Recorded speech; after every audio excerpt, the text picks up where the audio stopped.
ከኦሮሞ ልጅ ጋር ስትገጥሚ ቂጥና ጡትሽ አያድንሽም እናቴ።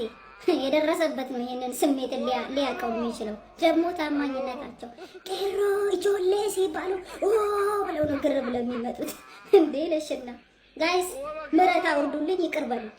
ኖቬምበር 22 የቀጠሮ ጌም ይዤ ነበር ከአንዲት ኦሮሞ እህቴ ጋር። ሐሳቤን ልቀይር ነው። ይቅር በሉኝ፣ ተሸነፍሽ አትበሉ ሐሳቤን ስቀይር። ምክንያቱም እኔ ትልቅ ጌመር አይደለሁ።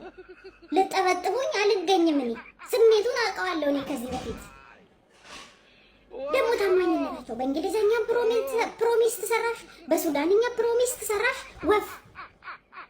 ወፍ ታማኝነታቸው ደግሞ ጉድ።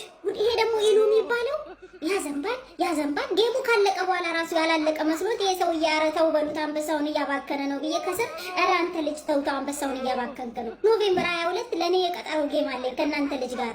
እባክህ እኔን አንበሳ አታባክን ብዬ ከስር እጽፋለሁ። ማን ሊሰማኝ? በትርፍ ጊዜው አንበሳ ነው መሰለኝ የሚያግደው። አንበሳ አዋላጅ ነው መሰለኝ። የአንበሳ የአዋላጅ ነርስ ነው መሰለኝ። አላውቅም። ይጠበጥባል። ይሄ ኢሉ የሚባለው ደግሞ ጉድ። የኦሮሞ ልጆች ፓስፖርት ስጡኝ። በቃ ሐሳቤን ልቀይር ነው። ወይ ሐሳብሽን ቀይሪ አትጫዋቺ ብላችሁ አበረታቱኝ፣ ወይ ደግሞ ድፈሪ፣ አይዞሽ ድፈሪ በሉና አበረታቱኝ። ጉድ። ይሄማ ለታምር ይቀመጥ።